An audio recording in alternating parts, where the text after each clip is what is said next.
Depuis quelques semaines, Ethan et son ami Daniel utilisaient l'application Randonautica. Une nuit, après être allés au cinéma, ils ont décidé de prolonger un peu la soirée.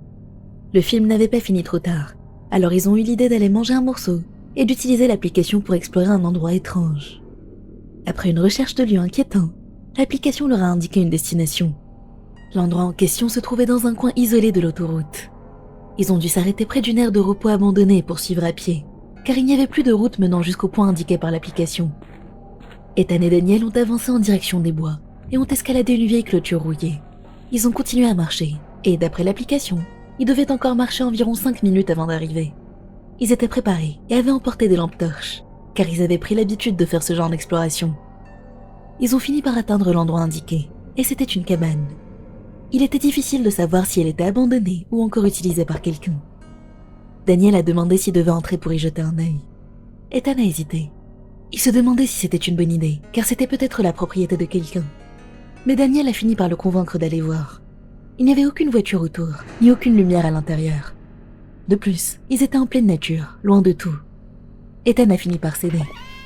La porte d'entrée n'étant pas verrouillée, ils ont pu entrer facilement. À l'intérieur, la cabane paraissait aussi abandonnée que son extérieur. Mais il y avait aussi des signes de présence récente. Le rez-de-chaussée semblait relativement normal. Ils sont montés à l'étage et ont trouvé une unique pièce. Ils ont supposé qu'il s'agissait d'une chambre. Lorsqu'ils ont ouvert la porte, leur intuition s'est confirmée. Mais la pièce n'avait rien de normal. Quelqu'un avait cloué des pages, probablement tirées d'une Bible, sur les murs et le plafond. D'autres pages et Bibles déchirées étaient éparpillées sur le sol. Et, comme si ce n'était pas assez inquiétant, un sac était posé sur le lit. Ethan l'a ouvert et a découvert à l'intérieur une petite Bible, une boîte d'allumettes, une grande paire de ciseaux rouillés et un marteau couvert de sang séché.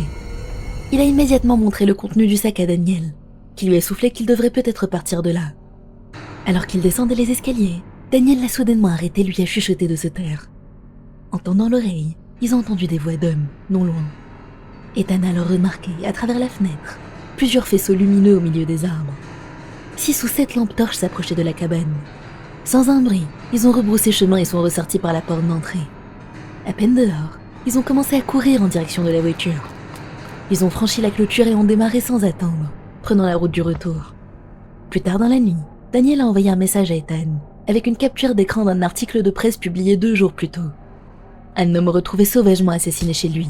Des pages de Bible étaient enfoncées dans sa main. Ethan ne cesse d'y penser depuis. Il est persuadé que ces hommes, près de la cabane, étaient impliqués dans ce meurtre. Et s'ils avaient été surpris à l'intérieur, lui et Daniel auraient peut-être subi le même sort.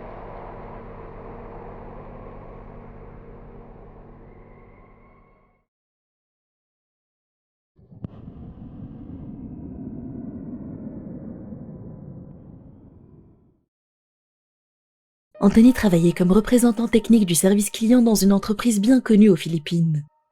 Pendant un certain temps, il avait enchaîné les nuits, de 20h à 5h du matin.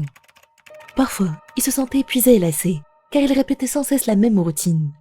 Travailler, rentrer chez lui, manger, se reposer et recommencer. Mais un jour, un événement inattendu s'est produit. Il s'en souvient encore parfaitement, car la chose la plus effrayante qu'il ait jamais vécue de sa vie s'est déroulée cette nuit-là. Ça avait commencé le 28 octobre, avec Halloween qui approchait. Tandis que ses collègues se dépêchaient de finaliser les décorations sur le plateau de production, ils se sont mis à raconter des histoires effrayantes, en particulier des histoires de fantômes qui circulaient sur leur lieu de travail. L'une d'elles concerne un esprit bien connu qui entrait tous les centres d'appel. Junjun, un petit garçon décédé qui apparaissait aux agents isolés la nuit. Il était censé hanter les dortoirs, le plateau de production, et parfois perturber les casques audio. Certains avaient affirmé avoir entendu une voix d'enfant chuchoter à leur oreille. Mais cette histoire, Anthony la connaissait déjà. Puis une collègue plus ancienne, Jenny, leur a raconté une autre légende, celle de la dame en blanc, qui apparaîtrait dans l'immeuble où ils travaillaient. D'après elle, au 21e étage, le dernier de l'immeuble, un fantôme de femme à la peau pâle se manifestait entre 3 et 3h05 du matin. Elle restait visible durant 5 minutes, immobile à l'extrémité nord du plateau, observant la fenêtre.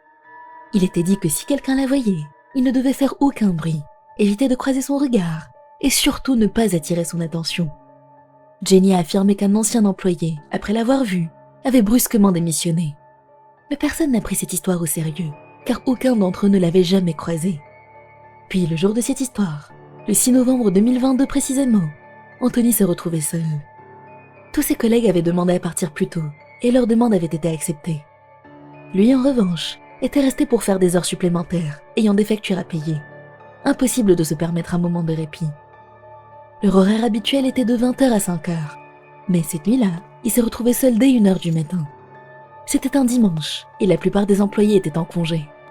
À 2h du matin, il s'est souvenu de l'histoire de Jenny. Il trouvait ça fascinant, sans vraiment y croire. Anthony n'était pas superstitieux, mais il aimait les films et séries d'horreur, ainsi que les récits de mystères qu'il regardait souvent sur Netflix ou YouTube. 3h du matin. C'était son heure de pause déjeuner, de 3h à 4h. Il est sorti du plateau du 18e étage pour aller à la machine à café dans le couloir. Il a rempli sa bouteille d'eau, bu quelques gorgées, puis s'est installé dans la cuisine avec son repas. La température était glaciale, alors il a enfilé sa veste. Pendant qu'il mangeait seul, une idée lui est venue. Il devait aller voir le 21e étage pour vérifier si l'histoire de la dame en blanc était vraie. Il a donc pris l'ascenseur et est monté à l'étage, avant de s'installer du côté sud du plateau. Il s'est assis sur une chaise et a attendu. L'endroit était glacial et silencieux. Il a remonté sa capuche et mis ses écouteurs pour écouter de la musique. À 3h50, il ne lui restait plus que 10 minutes avant la fin de sa pause. Il a décidé d'attendre un peu plus longtemps. Puis, à 3h55 précise, il a fait défiler son fil d'actualité Facebook, avec sa musique préférée en fond. Mais soudain, son écran s'est figé, et des grésillements ont retenti dans ses AirPods. Il a lentement levé la tête en direction de l'extrémité nord du plateau. Une silhouette se tenait là. Il n'a pas pu distinguer clairement la personne, mais une chose était sûre, il n'était plus seul. Il s'est figé. C'était un dimanche, et personne d'autre n'aurait dû être présent à cette heure. Il s'est dit qu'un autre employé avait peut-être, lui aussi, des heures supplémentaires à faire. Mais c'est là qu'il l'a vue. Sa robe. Une robe blanche. Son sang s'est glacé. Il a repensé à l'histoire de Jenny, et la réalisation l'a frappé de plein fouet. Son cœur s'est emballé tandis qu'il l'observait avec prudence. Soudain, ses AirPods se sont éteints, et son Bluetooth s'est déconnecté. La musique a commencé à résonner fort dans le silence. Il a immédiatement éteint le son, mais son corps s'est tendu de panique. Tout s'était passé très vite. Et puis, lentement, la tête du spectre s'est tournée vers lui. Anthony a senti son souffle se bloquer. Il était terrifié. Il a compris qu'il ne devait surtout pas faire de bruit.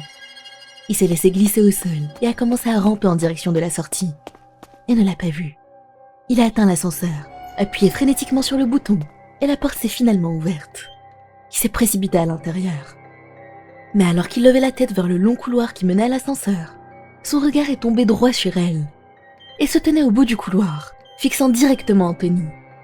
Il a appuyé de toutes ses forces sur le bouton pour fermer les portes, pendant qu'elle commençait à ramper vers lui. D'abord lentement, puis plus vite, de plus en plus vite. Elle était sur le point de l'atteindre quand, juste à temps, les portes de l'ascenseur se sont refermées. L'ascenseur est descendu au rez-de-chaussée, et Anthony s'est rué dehors, droit vers le parking. Il a bondi dans sa voiture, a démarré et s'est éloigné en trombe. Mais avant de partir, il a levé les yeux vers le 21e étage. Elle était là, et elle le regardait. Anthony a quitté son poste ce jour-là. Il n'y est jamais retourné. Pendant des semaines, il en a fait des cauchemars. Cette nuit-là est restée gravée en lui. Jusqu'à aujourd'hui, il ignore toujours qui était cette femme, pourquoi elle portait une robe blanche, et surtout, ce qui se serait passé si elle avait atteint l'ascenseur à temps.